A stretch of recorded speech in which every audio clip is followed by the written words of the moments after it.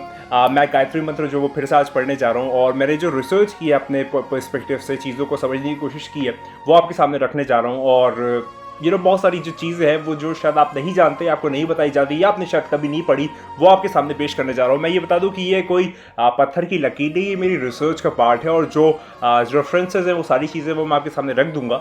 लेकिन साथ साथ जो है ये मेरी रिसर्च का पार्ट कुछ ऐसा पार्ट है यानी कि आपको मज़ा आएगा सुन के। अगर आप ओपन माइंड रखते हैं, अगर आप कंपैरेटिव थियोलॉजी में यानी कि अलग अलग दीन या अलग अलग मज़हब की स्टडीज़ करते हैं, अलग रिलीजन्स को स्टडी करने में इंटरेस्ट रखते हैं तो आपको ज़रूर इसमें मज़ा आने वाला है। और इन जनरल भी अगर आप एक आम इंसान है तो आपको मज़ा इसलिए आएगा क्योंकि इसके अंदर कुछ मोहब्बत की बातें, कुछ अच्छी बातें, कुछ सच्ची बातें जो है वो आपके सामने आज मैं रखने जा रहा हूँ। एज अ मुस्लिम मैं आपके सामने गायत्री मंत्र पढ़ने जा रहा हूँ और मैं ओपन टू ऑल हूँ। मुझे कोई इसमें कोई वो नहीं है कि मैं ये नहीं करूँगा वो नहीं करूँगा। मैं हर चीज़ जो है हर तरीके से पढ़ता हूँ क्योंकि जब खुदा एक है तो उसका जो इम्पैक्ट है अलग अलग ज़बानों में हो सकता है अलग अलग फॉर्म्स में आए हो, लेकिन कहीं ना कहीं वो जो मैसेज है वो यूनिटी का सेम है हर जगह पर। तो चलिए बात का आगाज़ करते हैं, बात स्टार्ट करते हैं।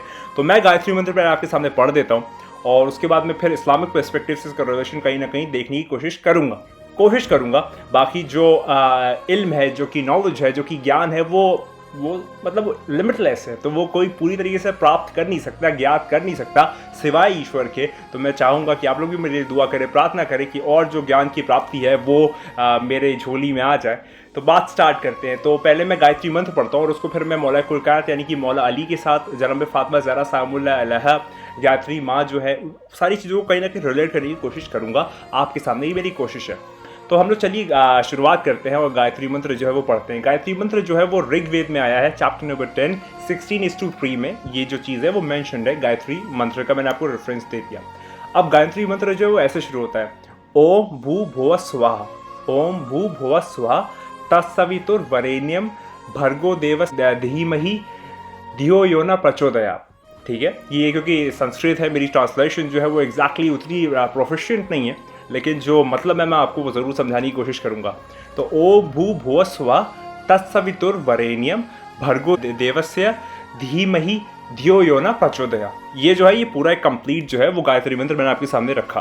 अब इसकी ट्रांसलेशन जो है वो हम लोग थोड़ा सा इसका ब्रेक डाउन करते हैं, इसकी इंटरप्रिटेशन जो है वो आपके सामने रखने की कोशिश करता हूँ और फिर इस्लामिक पर्सपेक्टिव को भी लाके कहीं ना कहीं एक कंपैरिजन और एक कॉमन पॉइंट पे हम बात लाके करते हैं।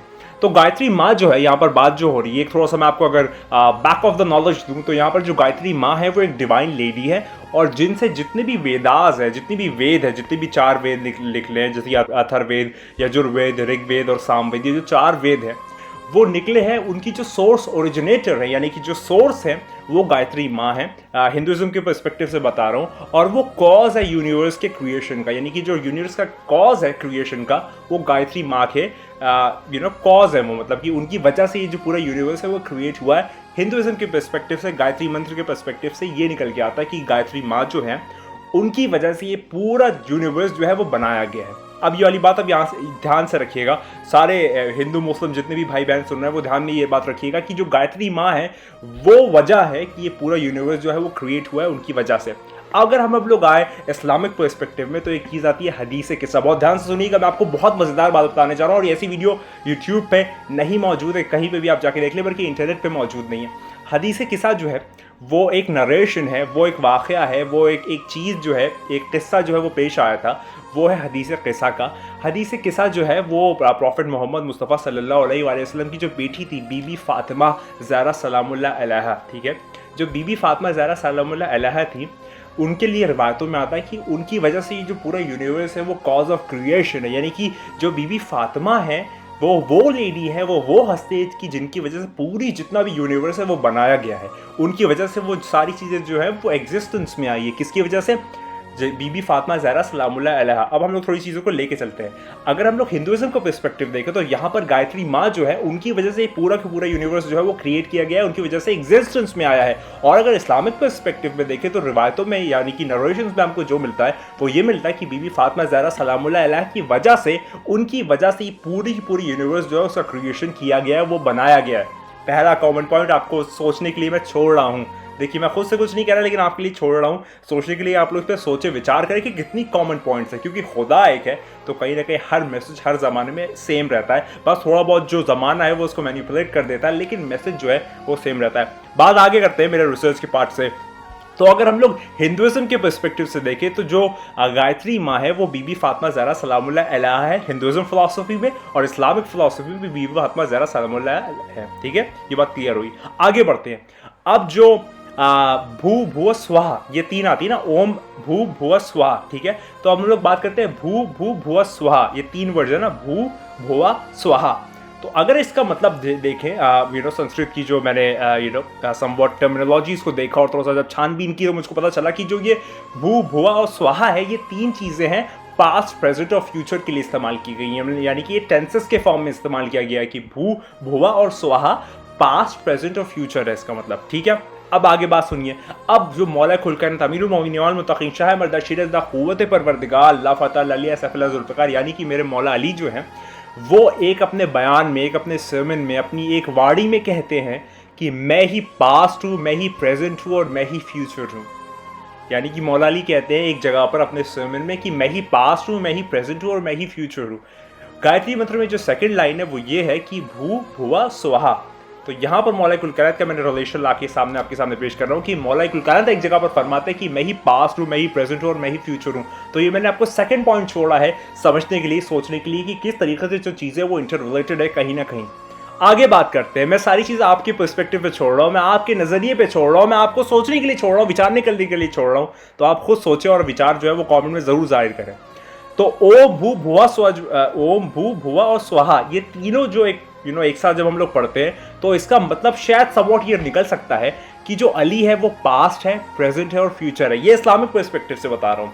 ओम जो है वहां पर आता है, ओम जो है वो पास्ट है, प्रेजेंट और फ्यूचर है हिंदू फिलॉसफी की पर्सपेक्टिव से, जिस युग में वो बात हो रही है उस युग के पर्सपेक्टिव से। और इस्लामिक एज में अगर हम लोग देखें जो ये बात निकल के आती है कि जो अली है वो पास्ट है, प्रेजेंट है और फ्यूचर है। हिंदुइज्म की फिलॉसफी और इस्लामिक फिलॉसफी, युग अलग है, वक्त अलग है, टाइम अलग है, लेकिन जो चीज़ें हैं वो अपने आप को रिपीट कर रही है, अपने आप में एक रिपीटेटिव मोशन जो है वो ला रही है, यानी कि वो फिर से रिपीट हो रही है, वो तकरार में आ रही है, हर बार आ रही है, बार बार आ रही है। वो चीज़ें जो है वो आप अपने आप में समझ सकते हैं। इसमें कोई आपको इस तरीके से सोचने की ज़रूरत नहीं कि अरे ये तो वो कैसे।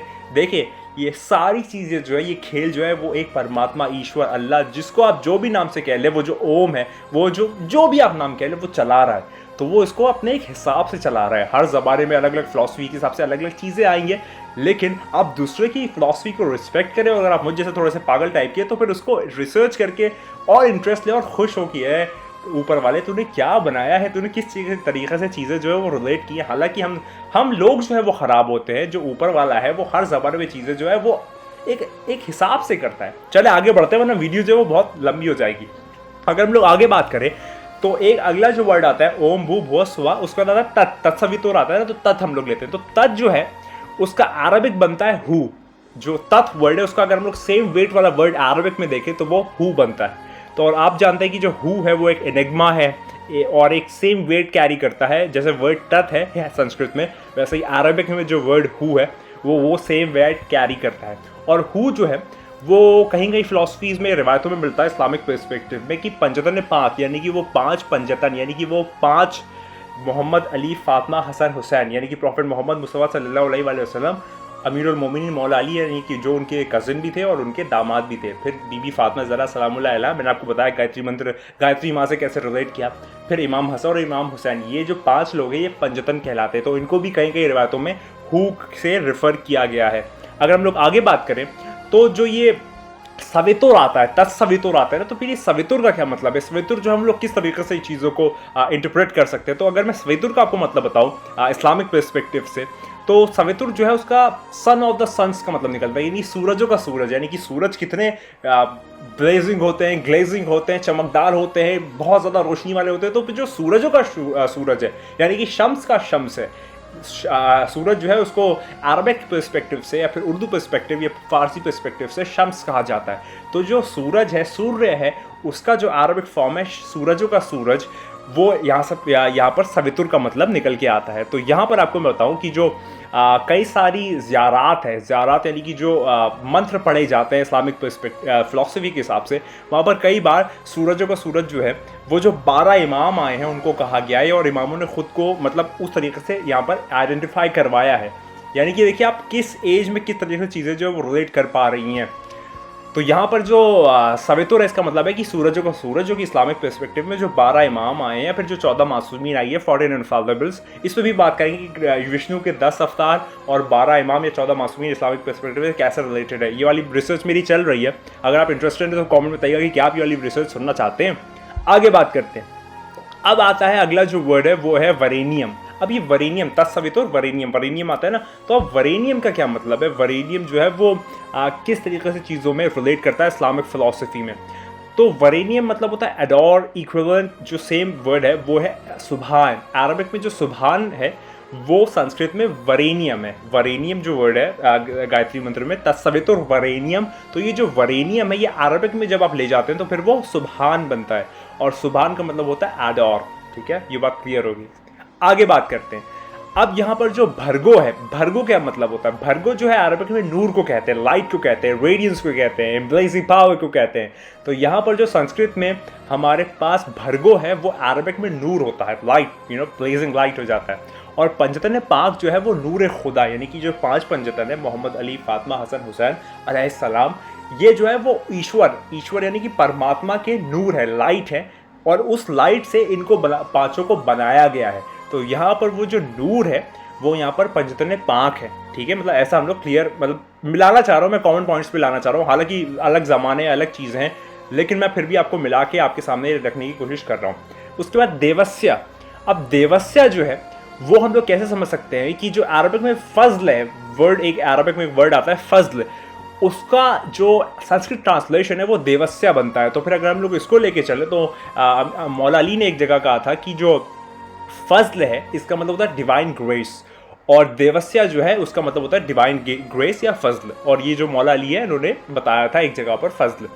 ठीक है, कि मतलब मौला अली जो है वो फजल है, डिवाइन ग्रेस है, और यहाँ पर जो देवस्या है वो मौला अली निकल के आ रहे हैं इस्लामिक पर्सपेक्टिव में, और वहाँ पर जो हमारा संस्कृत या फिर हिंदुइज्म का पर्सपेक्टिव है वहाँ पर वो चीज़ हो जाती है देवस्या। आगे बात करते हैं। अब धीमही आता है ना, देवस्या धीमही।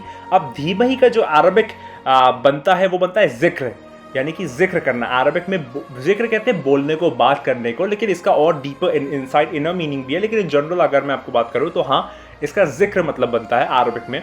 और जो जिक्र है वो फ़िलासफ़ी के हिसाब से, इस्लामिक फ़िलासफ़ी के हिसाब से पंजतन बनते हैं, यानी कि 5 पंजतन बनते हैं। ये ऊपर वाले की ईश्वर की लाइट है, मतलब कि ये उसकी लाइट्स हैं, ये सारी लाइट्स है, वो 5 पंजतन जो है वो बने हैं। तो जो संस्कृत का वर्ड है धीमही, वो अरबिक में जिक्र हो जाता है, यानी ये पंजतन हो जाता है। अगर हमें अगला वर्ड आता है धी, ठीक है, धी जो होता है ना, यहाँ पर हमने बात की धीमही, फिर धी आता है। तो धी जो है इसका अरबिक बन जाता है अक्ल। अक्ल यानी कि इंटेलेक्ट, आपकी सोचने समझने की सलाहियत, आपकी विचारधारा, आपका किस तरीके से आप जो डिसीजंस हैं या फिर जो फैसले हैं वो लेते हैं, वो यहाँ पर धी जो है वो बन जाता है अरबिक में अक्ल। और प्रॉफिट मोहम्मद मुस्तफ़ा सल्लल्लाहु अलैहि वसल्लम ने फरमाया एक जगह पर कि ईश्वर ने सबसे पहले जो है वो अक्ल यानी कि इंटेलेक्ट जो है वो बनाया, और जो वो अक्ल इंटेलेक्ट है वो मैं हूँ, यानी कि उन्होंने कहा कि वो अक्ल जो वो मैं हूँ। यहाँ पर प्रॉफिट मोहम्मद मुस्तफ़ा सल्लल्लाहु अलैहि वसल्लम बनाया, तो यानी कि जो धी है उसका मतलब होता है अकल, यानी कि आपका बुद्धि। और ये जो है वो प्रॉफिट मोहम्मद मुस्तफ़ा सल्लल्लाहु अलैहि वसल्लम से कहीं ना कहीं उन्होंने कहा था कि मैं ही हूँ, तो फिर वो आप यहाँ पर समझ सकते हैं। अगर मैं आगे बताऊँ तो यहाँ पर जो धी के बाद वर्ड आता है वो होता है योना। योना आता है ना, योना प्रचोदया। तो योना पे बात करते हैं। तो जो योना है यहाँ पर अगर आप मतलब समझे कि धियो योना, तो इसका जो फ्रेज़ है वो ये मतलब निकल के आते हैं कि हमारा कौन है, यानी कि हमारा कौन है। इसका मतलब योना से आप मुराद ले सकते हैं, समझ सकते हैं कि हमारा कौन है। तो यहाँ पर इसका जो फ्रैक्शन है वो ये मतलब निकल के आता है कि हमारा कौन है, इस तरीके से ये वाली बात बनती है। आगे बात करते हैं, आखिर में आता है प्रचोदया। प्रचोदया का है कि हम दुआ मांगते हैं, हम प्रे करते हैं, हम प्रार्थना करते हैं, हम आरती करते हैं, हम आराधना करते हैं, रिक्वेस्ट करते हैं, ठीक है। प्रचोदया का अरबिक वर्ड जो सेम वर्ड का है वो ये निकल के आता है। अब जो पूरा गायत्री मंत्र है, मैं आपको सामने पहले एक बार गायत्री मंत्र पढ़ देता हूँ हिंदुइज्म की फिलॉसफी से, और फिर उसको रिलेट करूंगा इस्लामिक फिलॉसफी से। एक बार पढ़ के फिर मैं आपको पूरा ट्रांसलेशन जो है वो जो अभी मैंने वर्ड बाय वर्ड तोड़ के सुनाया वो पूरा एक मुकम्मल सुनाऊंगा, तो आपको एक मीनिंग बनेगा। तो गायत्री मंत्र कुछ इस तरीके से है कि ओम भू भुवः स्वः तत्सवितुर्वरेण्यं भर्गो देवस्य धीमहि धियो यो न प्रचोदयात्। ये पूरा जो है वो गायत्री मंत्र है। अब इसका जो इस्लामिक पर्सपेक्टिव के हिसाब से मीनिंग बनता है, इस्लामिक हिसाब से जो मीनिंग बनता है, सारी चीज़ों को ब्रेक डाउन करने के बाद, रिसर्च करने के बाद, एनालाइजेशन करने के बाद, विजुअलाइजेशन करने के बाद, सारी चीज़ों को समझने देखने के बाद जो मेरी रिसर्च थोड़ा बहुत मेरे पास जो अक्ल है उसके हिसाब से ये बनता है कि जो ओम है वो है पास्ट, प्रेजेंट और फ्यूचर, और वो जो सूरजों का सूरज है वही है, उसका ही मतलब उसका ही जिक्र करो, उसकी ही बात करो, उसको ही प्रेस करो।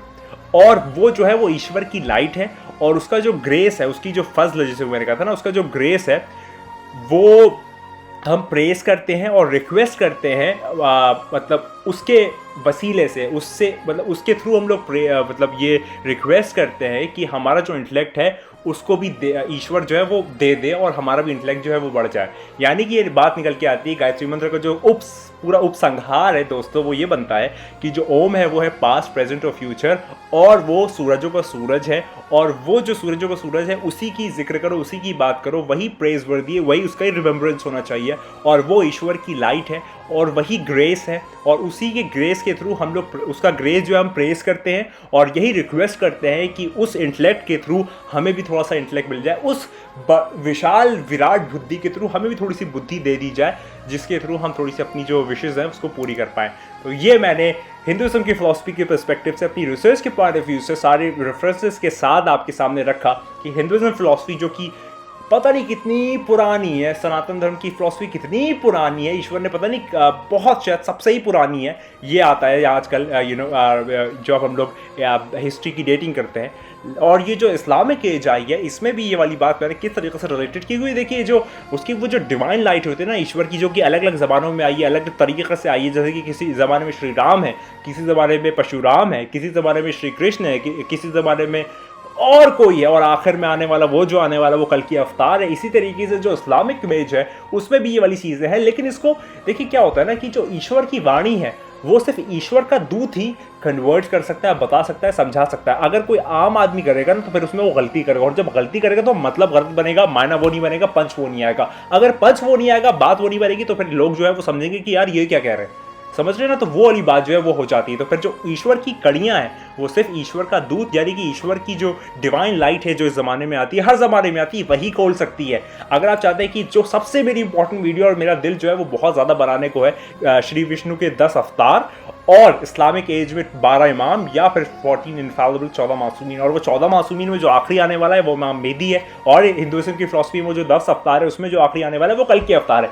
क्या कल के अवतार और इमाम मेहदी दो अलग लोग हैं या वो एक है? और सिर्फ ये दो ही नहीं, बुद्धिज्म में मैत्रेय आ रहा है, और पारसी मजहब में सशुरांत आ रहा है, और ताओइज्म में ट्रू सेवियर आ रहा है। तो क्या ये 5-5 लोग हैं जो आने वाले हैं? इन सब पे बात करने जा रहे हैं। अगर आपको पसंद आ रही है वीडियोस तो प्लीज़ कमेंट बताइएगा कि क्या आप इस तरह की वीडियो और चाहते हैं। देखिए मेरा काम है अपना ओपन माइंड रखना, रिसर्च करना, क्योंकि मैं ये नहीं चाहता कि जिस फिलॉसफी पे आप पैदा हुए उस फिलॉसफी ही मर के चले जाए। आपको रिसर्च करना है, और जो आपको ईश्वर, देखिए जब आप ज्ञान हासिल करने लगते हैं ना तो ईश्वर जो है वो आपके सामने दरवाजे खोलने लगता है, आपको दिखाने लगता है, आपको बताने लगता है, आपको वाज़ेह तौर पे जताने लगता है। तो अगर आपको पसंद आ रही है इस टाइप की वीडियोस तो आप लोग भी अपना ओपन माइंड करें और रिसर्च करें, और फिर जो भी आपको मानना है माने, क्योंकि ईश्वर एक है। आप किसी को भी माने, किसी भी तरीके से माने, लेकिन माने ज़रूर। इसलिए मैं थोड़ा सा उन लोगों से पसंद नहीं करता जो नास्तिक हो जाते हैं।